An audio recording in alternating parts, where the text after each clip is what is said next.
प्रणाम। फिर से आपका स्वागत है हमारे भागवत गीता के चौथे अध्याय से जो हम शुरू करेंगे। अपनी जिज्ञासा प्रकट करें तो वह गुरु शिष्य का सम्मत जोड़े बिना तत्व ज्ञान का उपदेश देंगे। जिसके तत्व ज्ञान का उपदेश लिया जाए उस महापुरुष का अनुभवी और शस्त्र ज्ञान होना आवश्यक है। यदि वह अनुभवी तो हो पर शस्त्र ज्ञान नहीं हो तो जिज्ञासु की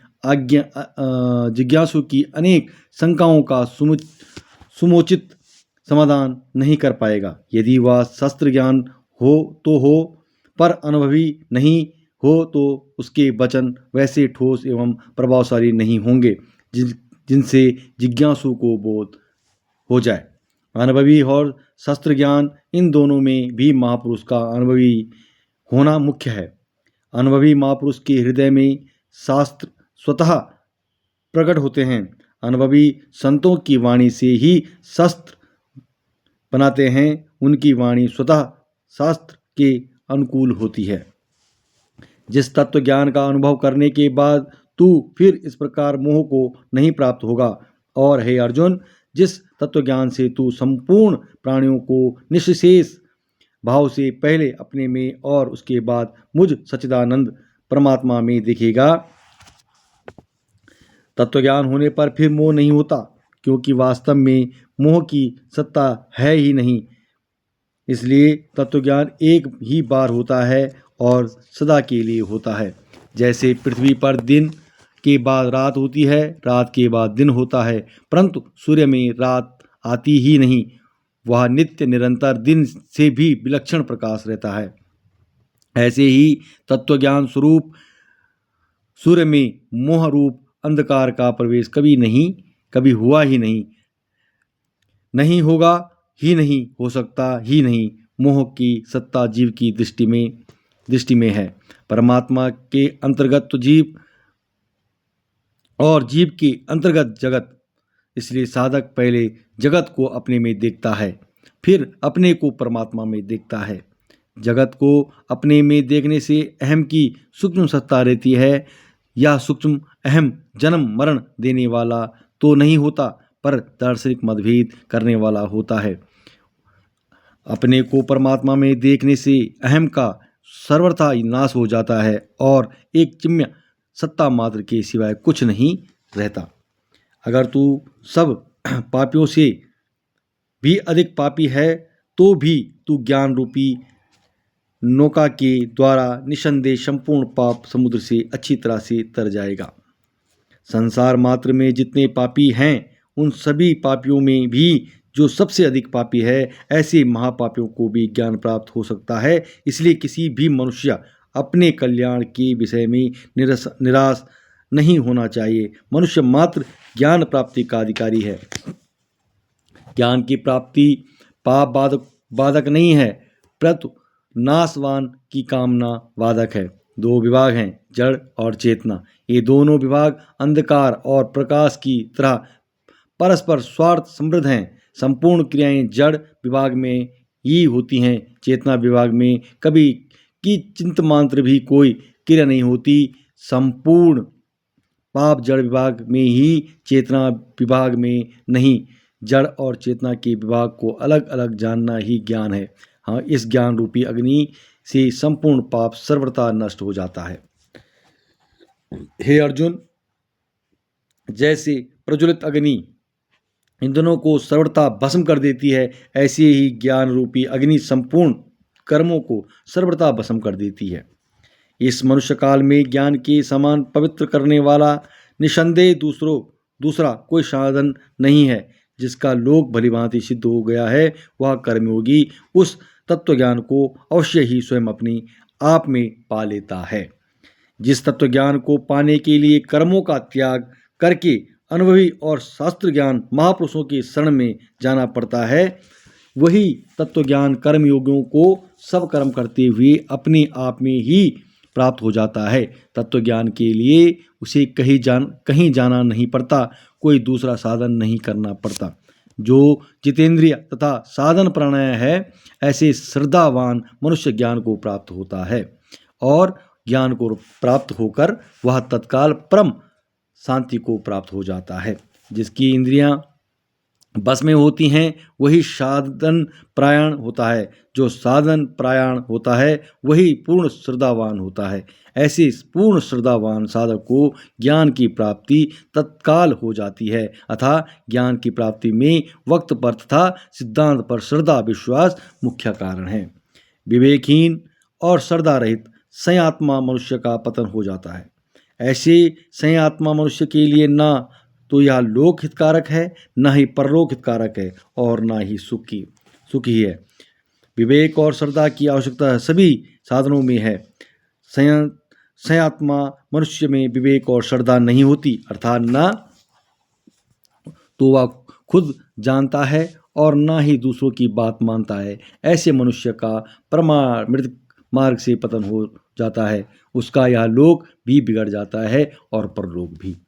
हे धनंजय, योग समता के द्वारा जिसका संपूर्ण कर्मों से संबंध विच्छेद हो गया है और विवेका ज्ञान के द्वारा जिससे के संपूर्ण संयोग का नाश हो गया है, ऐसे स्वरूप प्राणायाम मनुष्य कर्म नहीं बांधते। इसलिए हे भारतवंशी अर्जुन, हृदय में स्थित इस अज्ञान से उत्पन्न अपने संयम का ज्ञान रूप तलवार से छेदन करके योग समता में उपस्थित हो जा और युद्ध के लिए खड़ा हो जा। पंचम अध्याय प्रारंभ। अर्जुन बोले, हे कृष्ण, आप कर्मों का स्वरूप से त्याग करने की और फिर कर्मयोग की प्रशंसा करते हैं। अतः इन दोनों साधनों में जो एक निश्चित रूप से कल्याणकारक है उसको मेरे लिए कहिए। चौथे अध्याय के अंत में भगवान ने अर्जुन को युद्ध के लिए खड़ा होने की आज्ञा दी थी, परंतु यहाँ अर्जुन की प्रशंसा से पता लगता है कि कि उनके भीतर युद्ध करने अथवा न करने की और विजय प्राप्त करने अथवा न करने की अपेक्षा भी मेरा कल्याण कैसे हो, इसकी विशेष चिंता है। उनके अनंत कारण में युद्ध की तथा विजय प्राप्त करने की अपेक्षा भी कल्याण का अधिक महत्व है। अतः प्रस्तुत श्लोक से पहले भी अर्जुन 2 बार अपने कल्याण की बात पूछ चुके हैं। श्री भगवान बोले, संन्यास, संख्या योग और कर्म योग दोनों ही कल्याण करने वाले हैं, परंतु उन दोनों में भी कर्म संन्यास संख्या योग से कर्मयोग श्रेष्ठ है। भगवान कहते हैं कि यद्यपि संख्या योग और कर्मयोग दोनों से ही मनुष्य कल्याण हो जाता है, यद्यपि कर्मयोग के अनुसार अपने कर्तव्य का पालन करना ही श्रेष्ठ है। कर्मयोग संख्या योग की अपेक्षा भी श्रेष्ठ तथा सुगम है।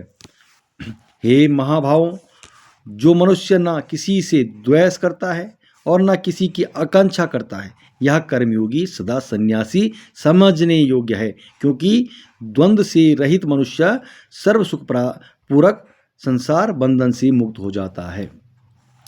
जिसने बाहर से सन्यास आश्रम ग्रहण कर लिया है, वह वास्तव में सन्यासी नहीं है। सन्यासी वास्तव में वह है जिसने भीतर से राग द्वेष त्याग कर दिया हो।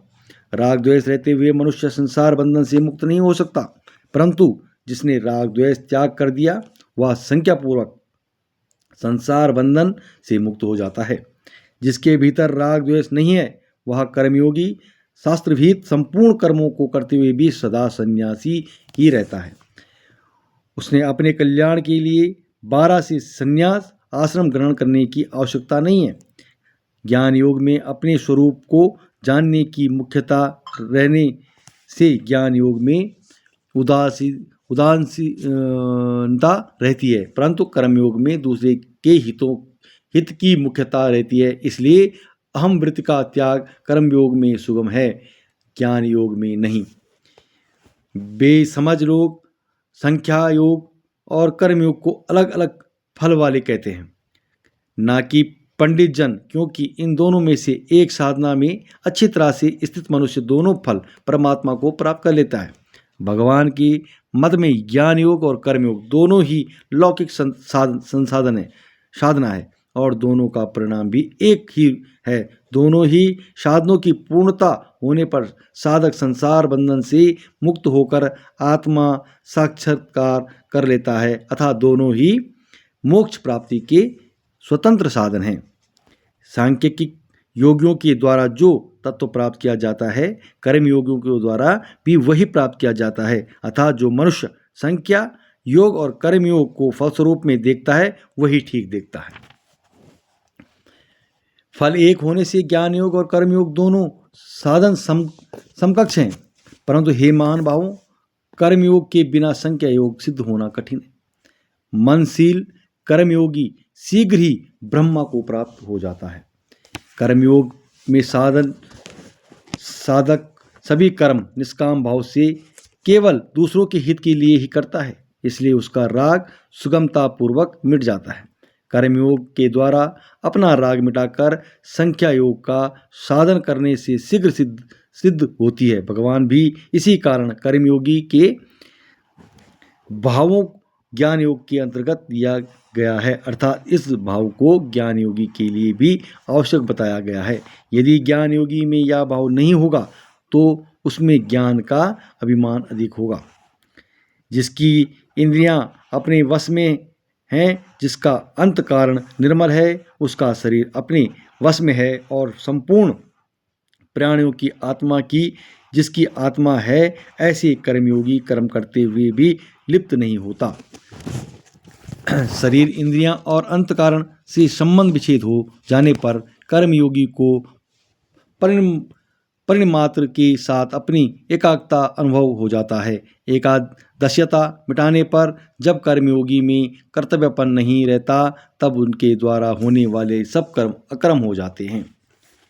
तत्वज्ञान जानने वाला सांख्यिक योगी देखता हुआ, सुनता हुआ, छूता हुआ, सूंघता हुआ, खाता हुआ, चलता हुआ, ग्रहण करता हुआ, बोलता हुआ, मल मूत्र का त्याग करता हुआ, सोता हुआ, श्वास लेता हुआ तथा आँख खोलता हुआ और मूंदता हुआ भी संपूर्ण इंद्रियों के विषयों में बरत रही हैं, ऐसा समझकर मैं स्वयं भी नहीं करता। ऐसे मानो अपार प्रकृति के अहम के साथ अपना संबंध जोड़ने के कारण अविवेकी मनुष्य अपने को कर्ता मान लेता है, परंतु जब वह विवेक का पूर्व अहम से संबंध विच्छेद कर लेता है, तब उसे मैं कर्ता नहीं हूँ, इस प्रकार अपनी वास्तविक स्वरूप का अनुभव हो जाता है।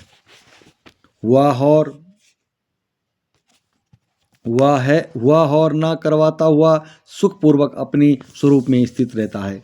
प्रकृति के साथ अपना संबंध जोड़ने से जीव प्रकृतिजन्य गुणों के अधीन हो जाता है और प्रकृति में होने वाली क्रियाओं का कर्ता बन जाता है, परंतु जब जीव प्रकृति के साथ माने हुए साधकों को मिटा देता है, तब वह स्वाधीन हो जाता है। वशी स्वाधीन होने पर वह किसी भी क्रिया का कर्ता नहीं बनता।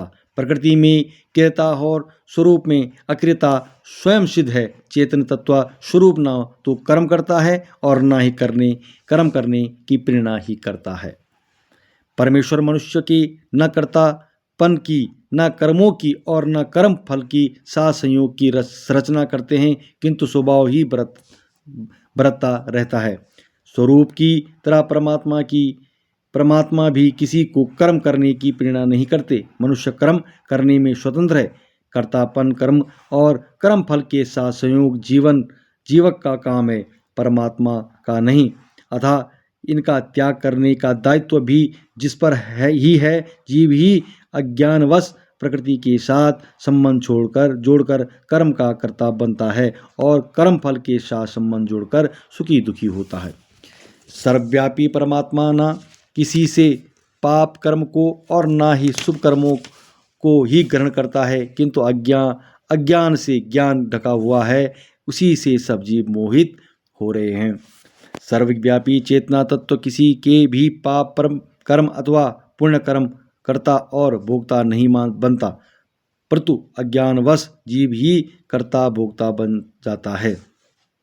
ज्ञान का कभी अभाव नहीं होता, अतः अज्ञान शब्द ज्ञान के अभाव वाचक नहीं है, परंतु अधूरे ज्ञान का वाचक है। बौद्धिक ज्ञान अधूरा ज्ञान है। अधूरे ज्ञान से ही ज्ञान का अभिमान उत्पन्न होता है। पूर्ण ज्ञान होने से अभिमान मिट जाता है। अतः बौद्धिक ज्ञान को महत्व देना बहुत बड़ा अज्ञान है।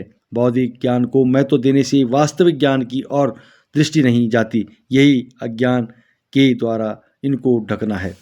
परंतु जिन्होंने अपने जिस ज्ञान के द्वारा उस अज्ञान का नाश कर दिया है, उनका वह ज्ञान सूर्य की तरह परमात्मा को प्रकाशित कर देता है। आपके विवेक को महत्व देने से अज्ञान का नाश हो जाता है।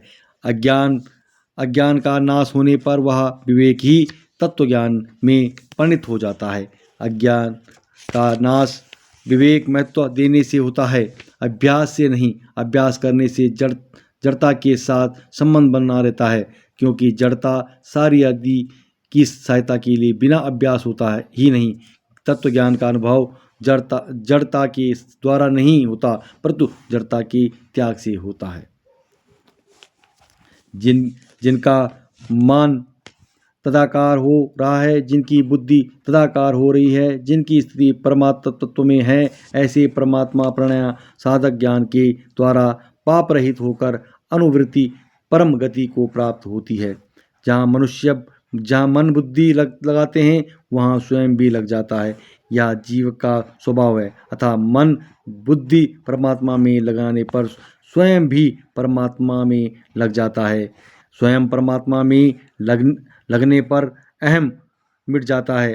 अहम मिटने पर सभी विकार मिट जाते हैं, क्योंकि सभी विकार पाप तप अहम पर ही टिके हुए हैं। अहम मिटाने पर साधक साधना में और साधन संध्यास में विलीन हो जाता है। फिर एक परमात्मा सिवाय अन्य कोई तत्व कोई सत्ता नहीं रहती। यही पुनरावृत्ति को प्राप्त होना है।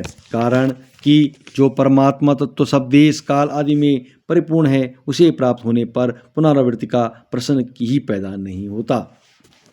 ज्ञानी महापुरुष विद्या विनय युक्त ब्राह्मण में और चांडाल में तथा गाय हाथी एवं कुत्ते में भी समरूप परमात्मा को देखने वाले होते हैं। बेझिझक लोगों के द्वारा यह श्लोक प्राय सम व्यवहार के उदाहरण स्वरूप में है प्रस्तुत किया जाता है, परंतु इस श्लोक में समवृत्ति न कहकर समदर्शिनी कहा गया है, जिसका अर्थ है समदृष्टि, ना कि समव्यवहार। यदि शीतल दृष्टि से भी देखें तो ब्राह्मण चांडाल गाय हाथी और कुत्ते के प्रति समव्यवहार असंभव है। इसमें विषमता अनिवार्य है। जैसे पूजन विद्या विनय युक्त ब्राह्मण का ही हो सकता है, ना कि चांडाल का। दूध गाय का ही पिया जाता है, ना कि कुतिया का।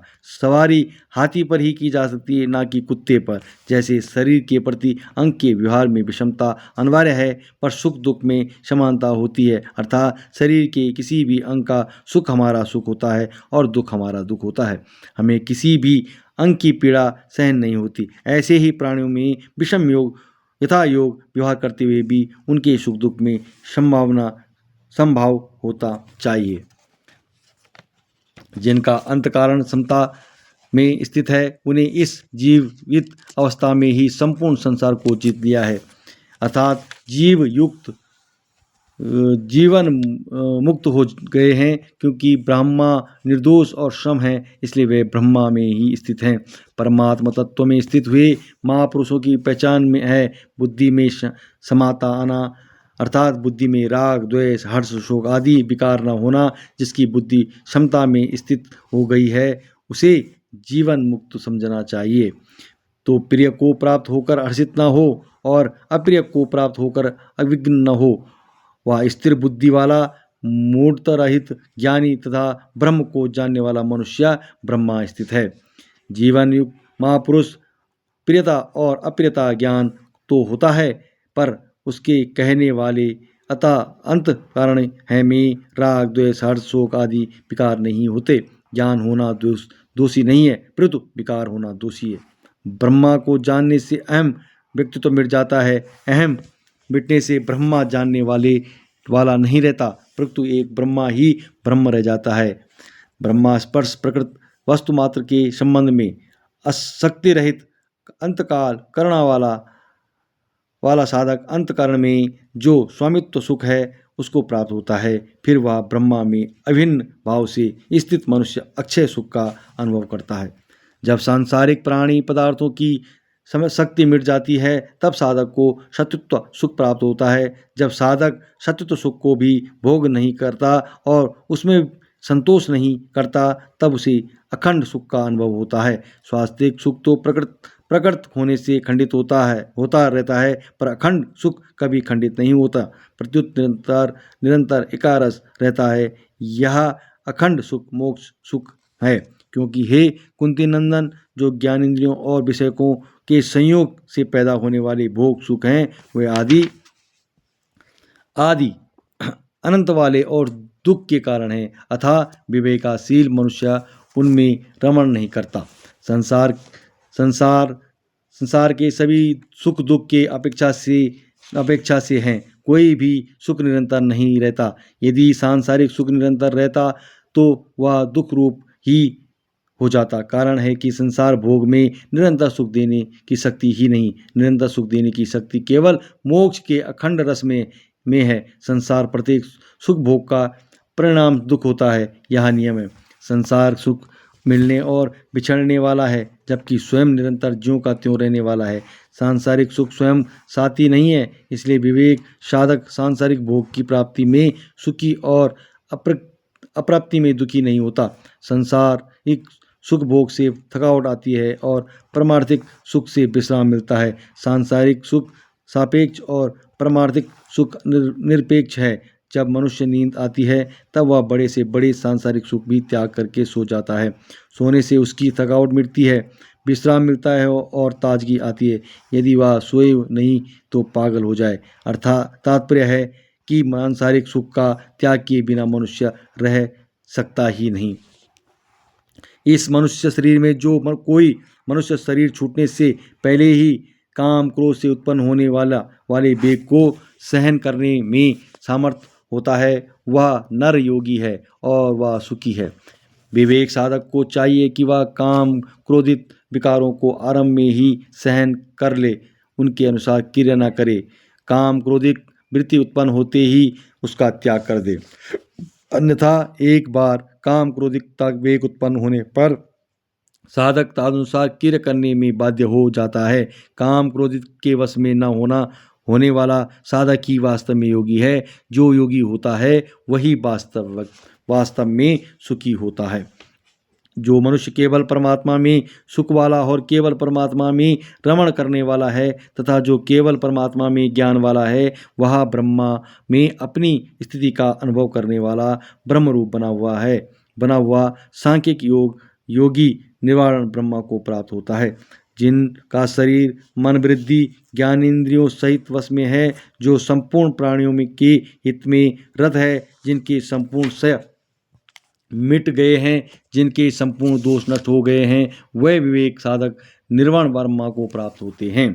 काम क्रोध से सर्वथा रहित जीते हुए मन वाले और स्वरूप का साक्षात्कार किए हुए सांख्यिक योगियों के लिए सब ओर से शरीर रहते हुए अथवा शरीर छूटने के बाद निर्गुण ब्रह्म परिपूर्ण है। 12 के पदार्थों को बाहर ही छोड़कर और नेत्रों की दृष्टि की भौं के बीच में स्थित करके तथा नासिक में विचारने वाले प्राण और अपान वायु को सम करके, जिसका इंद्रिय मन और बुद्धि अपने वश में है, जो केवल मोक्ष प्राण है तथा जो इच्छा भय और क्रोध से सर्वर्थ रहित है, वह मुनि सदा मुक्ति ही है। बाहर के पदार्थों बाहर ही छोड़ने का तात्पर्य है कि साधक की वृत्ति में एक परमात्मा तत्व के सिवाय अन्य कोई भी सत्ता न रहे। मुक्ति स्वतः सिद्ध है, पर मिलने और बिछड़ने वाले प्राणी पदार्थों की सत्ता, महत्ता और अपनापन होने के कारण उसका अनुभव नहीं होता। मुझे सब यज्ञों और तपों का भोक्ता, संपूर्ण लोकों का महान ईश्वर तथा संपूर्ण प्राणियों को शुद्ध स्वार्थ रहित दयालु और प्रेम जानकर भक्त शांति को प्राप्त हो जाता है। भगवान केवल यज्ञ और तपों के भोक्ता ही नहीं, प्रयुक्त भक्तों के द्वारा होने वाले संपूर्ण क्रियाओं के भोक्ता भी हैं। प्रेम की भोक्ता भी भगवान ही हैं। कोई किसी को नमस्कार करता है तो उसका भोक्ता भी नहीं वही है। कोई किसी देवता को पूजन करता है तो उसके भोक्ता भी वही हैं। भगवान संपूर्ण शुभ कर्मों के भोक्ता हैं, संपूर्ण लोक के ईश्वर के भी ईश्वर हैं और हमारे परम श्रद्धेय हैं। ऐसा दृढ़ दृढ़तापूर्वक स्वीकार करने से साधक की संसार से ममता हटकर भगवान में आत्मीयता हो जाती है, जिसके होते ही ब्रह्मा शांति की प्राप्ति हो जाती है। आज का अध्याय यहीं समाप्त होता है। कल छठा अध्याय प्रारंभ करेंगे। आज के लिए इतना ही। कुछ भी त्रुटि रही हो क्षमा करें। जय नमो भागवताय नमो नमः।